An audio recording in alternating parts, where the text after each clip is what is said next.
Hi, and welcome to Reddit Confessions. Let's just say, what you're about to hear might not go the way you expect. She dropped her glass. It didn't shatter, but the sound of it hitting the floor made 5 people turn their heads. Hers was the 6th. Eyes wide, jaw slack, chest heaving like she'd just sprinted up the stairs. And me? I stood there, frozen, holding a lukewarm cup of conference coffee in a paper cup with my name spelled wrong. Milton. 3 years. That's how long it had been since I last saw Maribel. 3 years since the world turned inside out. Since the courts, the whispers, the awful phone calls from people pretending they just wanted to check in. Since I moved into a studio apartment above a dry cleaner and spent most nights trying not to scream into an old couch cushion. And now here she was, standing 10 feet from me in heels I'm pretty sure I paid for, crying so hard her mascara left trails down her cheeks. Everyone noticed. I wish they hadn't. She covered her mouth like she was about to scream. I thought she might run, or faint, or throw something, but all she did was look at me. And the worst part? I looked back. I didn't want to, but I did. Now listen, I know what you're thinking. He's bitter. He wants revenge. He's not over it. And maybe all 3 are true. But you'd feel the same way if your ex-wife nuked your life with the emotional equivalent of a smile and a shrug. And no, I didn't approach her. Not right away. I just watched as she stood there, shaking. And that's when someone whispered, "Isn't that the guy she left?" Yeah, that guy. The one who disappeared. That's how people remember me now. Not as Milton. Not as a person. But as a footnote in someone else's messy love story. Well, guess what? I'm done being a footnote. Because the moment she cried, the moment she saw me, and all the confidence melted off her like wax, I knew something had changed. Not in her. In me. Because for once, I didn't feel broken. But don't get it twisted. That moment, it didn't happen in a vacuum. There's a reason she cried. There's a reason she looked like she'd seen a ghost. And there's a reason why, just 10 minutes later, she followed me out of the building. What she said next. You're not ready for it. But I'm going to tell you everything. She found me outside, near the loading dock behind the hotel. I didn't even realize I had wandered there. My legs just sort of took me out the nearest exit while my brain caught up with the fact that my ex-wife had cried. No, broken down, at the sight of me. The cold air slapped my cheeks awake. I was pacing beside a stack of catering bins when I heard the door creak open behind me. I didn't turn. Not at first. But then I heard it. Heels against concrete. Fast steps slowing to cautious ones. And her voice, barely more than a whisper. Milton?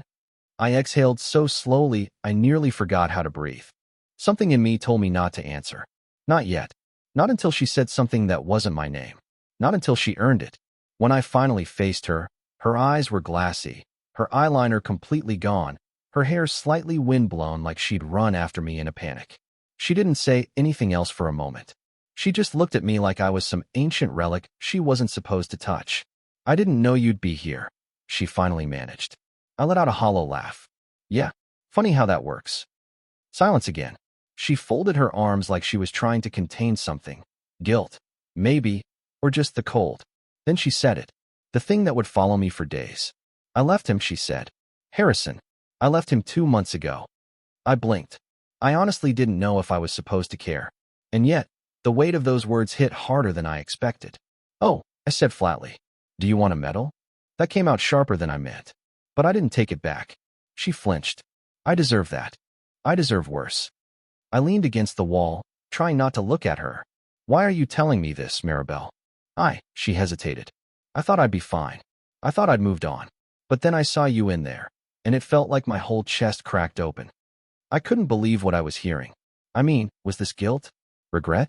Some weird midlife emotional tourism? You ruined me, I said, my voice cracking. You lit a match and watched my whole world burn. And when there was nothing left, you walked away holding hands with the guy who helped you do it.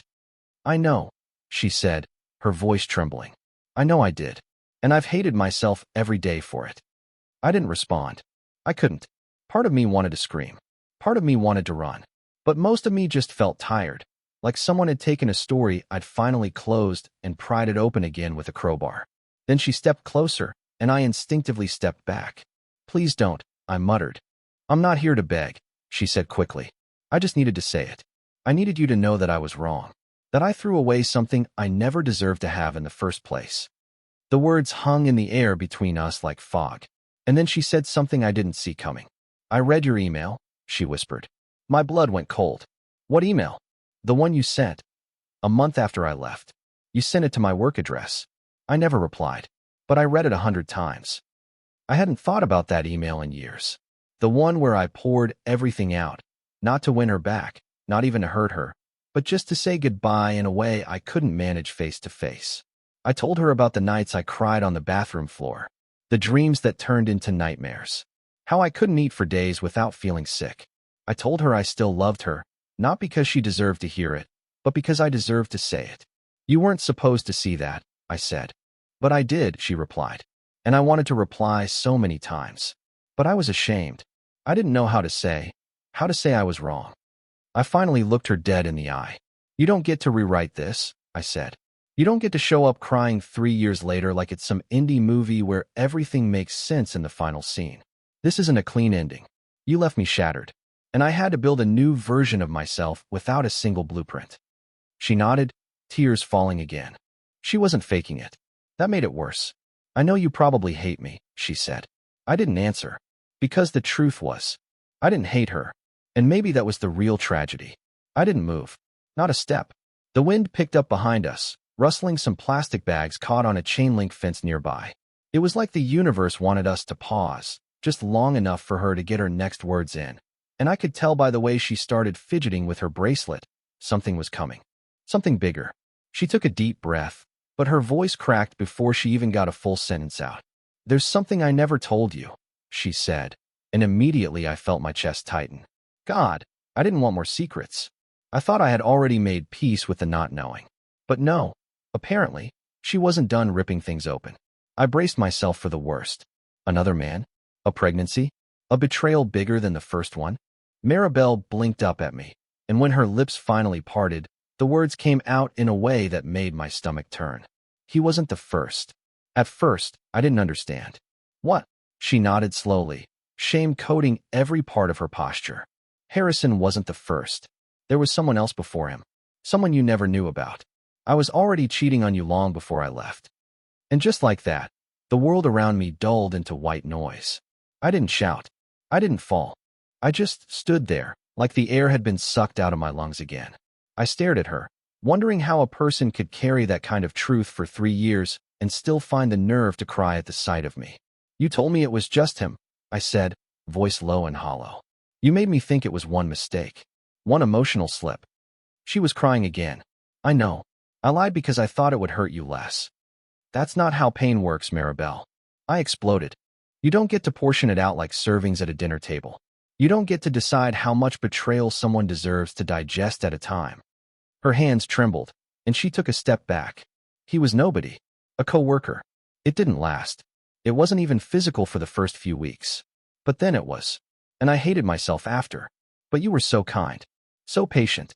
I didn't know how to tell you I'd ruined everything already." I laughed.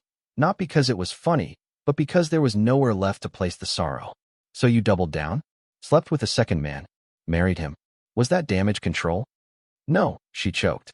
"I thought maybe if I left you, I could stop feeling like a monster." "Well," I said, "did it work?" She didn't answer. There was a silence so thick between us, I thought I might physically collapse under it. Then she said the thing that nearly pushed me over the edge. "That night, the last night we were in the same bed, I almost told you. I was going to.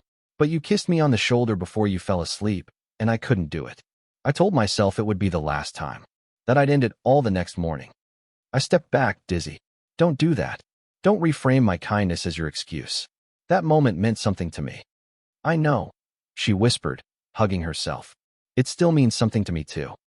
That's when I realized she didn't come out here just to apologize. She came to confess, to unburden, to hand me her guilt like it was a gift wrapped in tissue paper and wet mascara. And I was done carrying things for her. "You came out here to feel better about yourself?" I said quietly. "You didn't come to fix anything. You just wanted to drop the truth on me like a bag of bricks so you could finally breathe." "That's not true," she tried to protest. "It is," I cut her off. "You didn't think about what this would do to me. You just wanted to see if I'd still be the guy who forgives you." She froze. And in that frozen moment, I saw everything I had refused to believe for years. that she was never coming back to say sorry. She was coming back to see if she still had me. But I was gone. Not the way she had been. Selfishly, recklessly, but truly gone. The man who used to write her notes and cook her late-night grilled cheese sandwiches? He died the night she walked out. And yet, standing there, all I wanted to ask her was, why me? Why did you pick me to destroy? But I didn't ask. Instead, I turned to walk away. And just before I reached the corner of the building, I heard her voice again. This time, quieter. Broken. Wait, you never asked who he was. I stopped. I hadn't. Because I thought I didn't care. But in that moment, something told me. I probably should have. I didn't want to turn around. I wanted to keep walking, let her words get swallowed by the wind and disappear with the rest of the lies she'd buried. But something in the way she said it, that hesitant tremble like she was dangling one final truth over a cliff, made my legs stall out. You never asked who he was, she said again, softer this time, like she was trying not to spook me. I turned slowly, part of me still hoping she'd drop it. But no, she stepped forward, face red from the cold, voice shaking with something deeper than guilt. And then she said it. Gavin. At first, the name didn't register. I blinked. Gavin. I ran through names in my head like flipping through old files. Gavin. Gavin. Gavin. And then it hit me. Gavin Kruger. My college roommate. My best man. The guy I hadn't spoken to since the week after the wedding because he suddenly moved to Colorado for a job. He'd sent me one weird text 6 months into our marriage. Something vague like, hope you two are doing well, man. Take care of her. I always thought it was strange, but I chalked it up to him feeling awkward being a third wheel. Turns out, he wasn't the third wheel. He was the engine that pulled her away. My knees nearly gave out. I pressed my hand to the brick wall to keep from collapsing. You slept with Gavin? I whispered. She nodded once, slowly, eyes wide and glistening like she was bracing for impact. When? I asked, voice rough. When did it start? She swallowed hard. The night after the wedding. The words punched me so hard. I think I forgot how to be human for a moment. I couldn't even process it. It was like someone reached back into my memories and smeared black ink across everything that used to matter. The laughter, the toasts, the photo booth pictures, all poison now. My wedding wasn't the start of something beautiful. It was the beginning of a lie so massive, it had shaped my entire sense of reality. The night after? I repeated. You mean our wedding night? No, she said quickly. Not while we were together. He stayed in town after the wedding for a few days. You remember? That one night you had that migraine and went to bed early? He came to drop off something you left in the hotel suite. I put my hands on my head. My skin was cold. My fingers felt numb. You cheated on me less than 24 hours after we said our vows.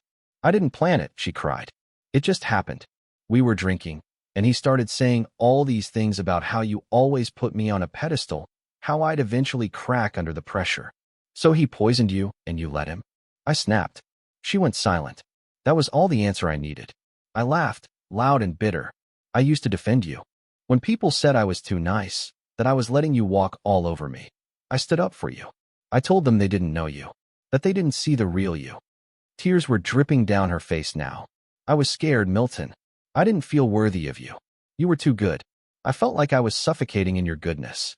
Gavin, he made me feel flawed, but human. And I know that's not an excuse. You betrayed me because I was too good. I said, stunned. That's what this is? She didn't answer. The wind howled, the sky threatening snow, and for a second I actually hoped it would, just to have something cold enough to numb everything I was feeling. You came out here to unload all this. I asked. To cleanse your conscience? No, she said quietly. I came because I thought I was over you. But I saw you tonight and realized. I never was. I stared at her, disgusted. You thought maybe, just maybe, if you said all this, I'd hold you? Her lips parted, but she didn't deny it. That was the final nail. I took a deep breath. I don't know who you are anymore, Maribel, but you don't get to cry your way back into my life. I'm not trying to, she whispered. Good, I replied. Because if I ever see Gavin again, the only thing I'll ask him is why he didn't have the decency to face me like a man. I turned, this time meaning to leave for good. But just as I rounded the corner, I heard her shout one last thing. Wait. He's gone. I stopped, fists clenched. Gone, I said over my shoulder. What do you mean gone? Gavin's dead, Milton. He died 6 months ago. I slowly turned around. And the look on her face? It told me she hadn't even begun to tell me everything. For a moment, I just stood there, blinking against the wind, the cold forgotten entirely. Dead? Gavin was dead? I turned around slowly, unsure if I'd heard her right or if my mind had twisted her words into something dramatic to escape the horror I'd just felt. What do you mean he's dead? I asked, voice flat. Maribel's arms were wrapped around herself now, as if she was trying to hold together the pieces of her own story. 6 months ago, motorcycle accident in Flagstaff. He hit black ice. Instant, they said. I stared at her, waiting for something more, because that couldn't be it. Gavin Kruger didn't just die. People like him, smug, confident, parasitic, they lived forever, feeding off the damage they caused. But then she said, I was with him when it happened. My stomach lurched. You were there? I asked. She nodded slowly. I was on the back of the bike. I took 2 steps back. What? You were still with him? My voice cracked mid-sentence. We weren't living together, she said quickly, like that made a difference. But we were still connected. Sometimes I'd fly out to see him. Not often. Just enough to confuse myself. After you married him? I spat. Or before? She hesitated. I never married him. That made me pause. Wait. What? She exhaled like she'd been holding it for hours. It was just something I let people assume. I moved into his apartment, wore a ring, posted pictures that made it look like a honeymoon. But it wasn't real. I couldn't go through with it. He wanted to make it official. I just kept stalling. You lied to everyone, I said. Again. She flinched. I know. I was living in this weird halfway world, pretending to love a man I didn't, trying not to think about the one I destroyed. I didn't say anything. I couldn't. Because somewhere inside the quiet horror of her confession was the even darker realization that she had clung to the man who helped her cheat, only to find herself empty again. And still she didn't stop. What happened? I finally asked. The night of the accident. She looked down at her shoes, then up at me, and in her eyes I saw something that terrified me more than grief. Guilt. We were arguing, she said. He'd found something on my phone. A message I drafted to you, but never sent. He freaked out. Accused me of never letting you go. He said I was still obsessed. I tried to calm him down, but he got on his bike and told me to get on too. Said he needed air. She was shaking now, tears beginning to fall again, but I didn't comfort her. We were speeding, she said. He kept going faster and faster. I begged him to stop. And then the ice. He hit the patch, and we skidded. I blacked out. I swallowed hard. And he didn't survive. She nodded. I woke up in the hospital with a fractured collarbone and 2 cracked ribs. They told me he died instantly. I didn't even get to say goodbye. I wanted to feel something, pity, anger, triumph, anything. But all I felt was numb. There was something deeply wrong with the fact that I, the man she abandoned, was now the one absorbing her tragedy. You didn't come back after that? I asked. You didn't try to reach me? She looked at me with a kind of pathetic softness. I tried. I wrote letters I never sent. I searched for you online, but you disappeared. Your name doesn't even show up in local records anymore. I smirked faintly. That was the point. I thought maybe I'd ruined you forever, she whispered. I met her eyes. You didn't ruin me, Maribel. You just made me rebuild everything from scratch. She took a shaky step forward. That's why I cried when I saw you. Not because I was ashamed. Well, I am. But because you looked alive again. You looked like someone I didn't recognize. And that scared me. Why? I asked. Because I thought maybe, she said, breath catching. You were finally someone who no longer needed me. And that means I really did lose you. Silence stretched between us again, thick and strange and full of things we could never say out loud. The kind of silence that only exists when 2 people know they've seen each other's worst, and there's no going back. Then she reached into her purse, pulled out something small, and held it out to me. It was a ring box. I froze. I was going to mail it to you, she said. But I couldn't. This was your ring. You gave it to me the day we got engaged. I've kept it all this time. I didn't take it. She waited. And then she placed it gently on the ledge beside the exit door, turned without another word, and walked away. Heels clicking, mascara ruined, and nothing left between us but ash and old metal. I stared at the box. That stupid, soft velvet box. Then I opened it. And inside wasn't just the ring. There was a folded note. for words, handwritten in ink that looked like it had smudged under tears. I was always broken. The box stayed in my hand longer than I intended. I don't even remember picking it up. I just stood there, frozen, the streetlights flickering above me like some cosmic joke. In my palm was the velvet reminder of the future I once clung to. And inside it, a ring that never found its way back to my hand, and a note that whispered a quiet confession I didn't know I needed. I was always broken. That line kept echoing in my mind, over and over. The kind of sentence you can only write when you finally stop pretending to be someone you're not. And maybe part of me respected that, the honesty of it. But it didn't erase anything. It didn't fix what she broke. I was about to close the box and toss it in the nearest trash can when something else caught my eye. Tucked beneath the padding, barely visible, was a second, smaller piece of paper, folded in quarters and worn around the edges like it had been handled dozens of times. It wasn't Maribel's handwriting. It was rougher, sloppier, like someone who wrote in a rush, or maybe someone who never planned to send it at all.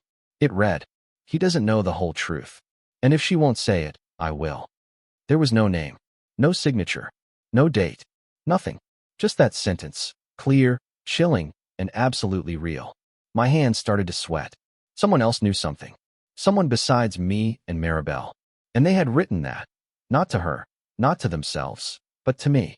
Which meant this box, this note, it wasn't meant for closure. It was a warning. I shoved the box into my coat pocket, heart racing now for a very different reason. I looked around the alley behind the hotel, suddenly hyper-aware of how empty and quiet it was. Except it wasn't. Not quite. A man stood across the street. Gray coat, hands in his pockets, face obscured by the angle of the streetlight, and a ball cap pulled low. He wasn't moving, just standing still, like he was waiting for something. Or someone. He saw me notice him, and that's when he turned and walked away. Not fast. Not like someone caught doing something wrong. But with purpose. Deliberate. I should have let him go. Should have left it at that. A strange coincidence on an already emotionally devastating night. But curiosity is a drug, and I was already in too deep. I crossed the street, keeping pace behind him. He turned the corner, heading into a small side road that led toward the edge of the river walk. The area was poorly lit, the kind of place where things disappear and no one asks questions. I followed him anyway. "Hey," I called. "Did you drop this?" I lied, holding the box out. He didn't answer. Instead, he stopped, slowly turned, and for a split second, the light hit his face. I froze. It was Gavin. No, it couldn't be. Gavin was dead. Maribel had told me herself. Motorcycle accident. Gone instantly. She'd sat in a hospital, broken and bleeding, with doctors confirming the body. She watched him die. And yet, the face staring back at me was Gavin's. A little thinner, maybe. Older. But it was him. Then he spoke. "I never died, Milton." I staggered back. What the hell are you talking about?" He gave a faint, twisted smile. "You really thought I'd go out that easily?" No. Maribel told me. You crashed. She was with you." He stepped forward, just enough for me to see a faint scar along his jawline. "She thinks I'm dead. That was the plan." "What plan?" I asked, voice breaking. "Why would you fake your own death?" He tilted his head, that same smug expression I used to hate back when we were friends. "Because I wanted her to feel what it was like to lose everything. The way she made you feel." My heart thudded so loud I could barely hear my own thoughts. You did this to her?"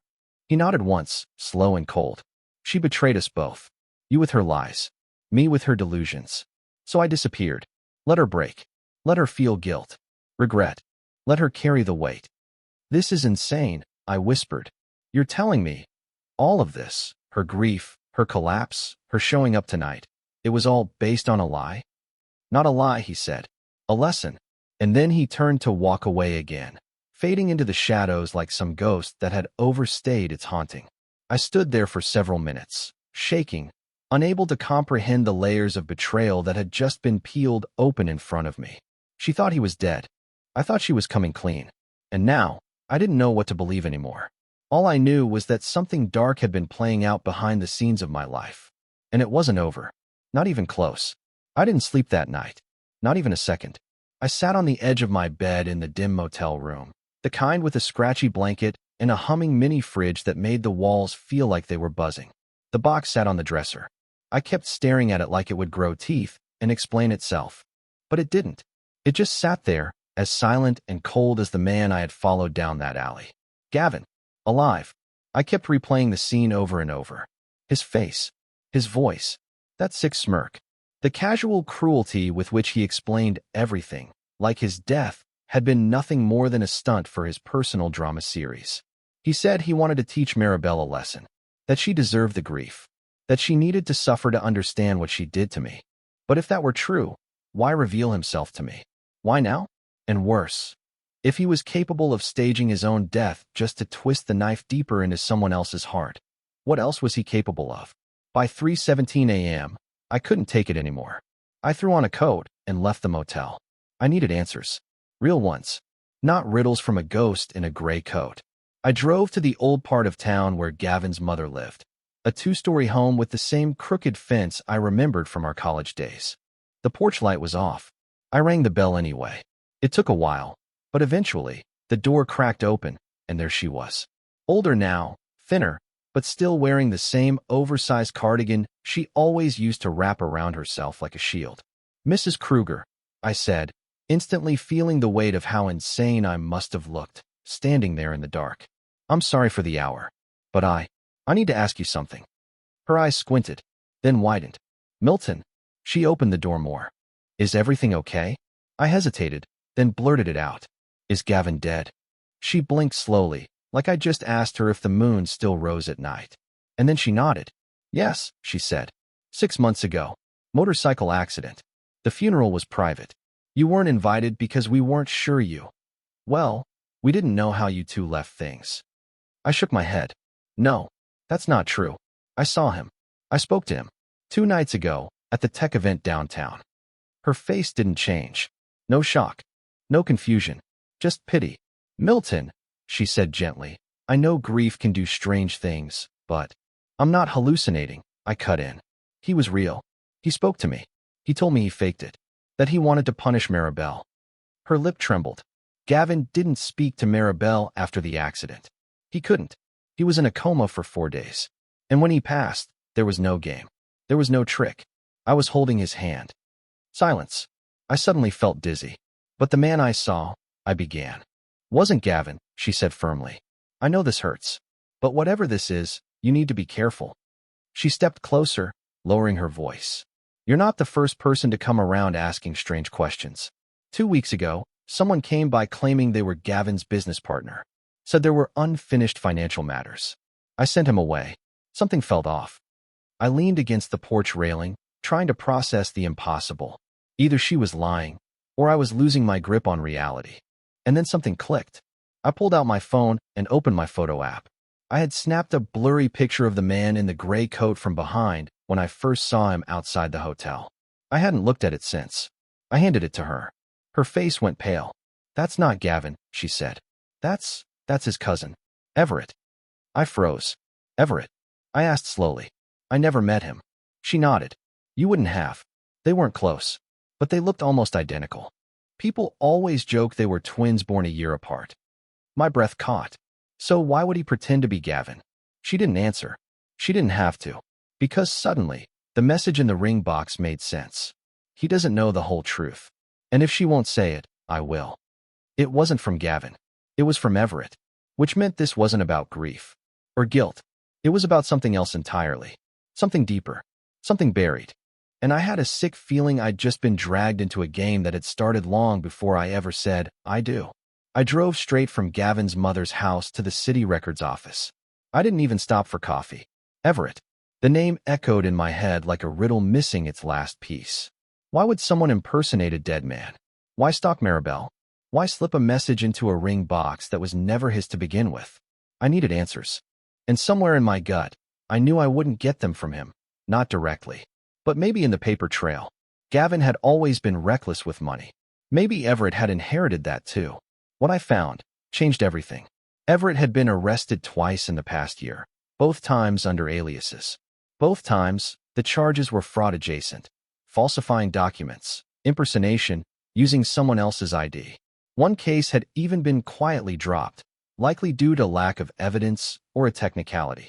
But the story was clear. He was spiraling. And when I looked deeper, I found the motive. He'd been left out of Gavin's will. Everything, every cent, every asset, even a startup Gavin had co-founded before his death, went to someone else. Maribel. Turns out Gavin had listed her as his beneficiary before the accident and had never updated the documents after their breakup. The apartment, the car, the business, all of it legally defaulted to her. Everett had nothing. And the moment he realized she hadn't even claimed most of it, hadn't touched the money, hadn't moved into the condo, hadn't sold the car, something must have snapped in him. That message in the ring box wasn't about guilt. It was about manipulation. He wanted her broken enough to give it all up. He thought seeing me, hearing that someone still knew her secrets, would be the final push. He used my pain as a tool, and I almost let him. That night, I sat in my car outside the river walk and called Maribel one last time. I told her everything. About Everett. About the lie. About the fake Gavin I had chased into the shadows. She didn't speak for a long time.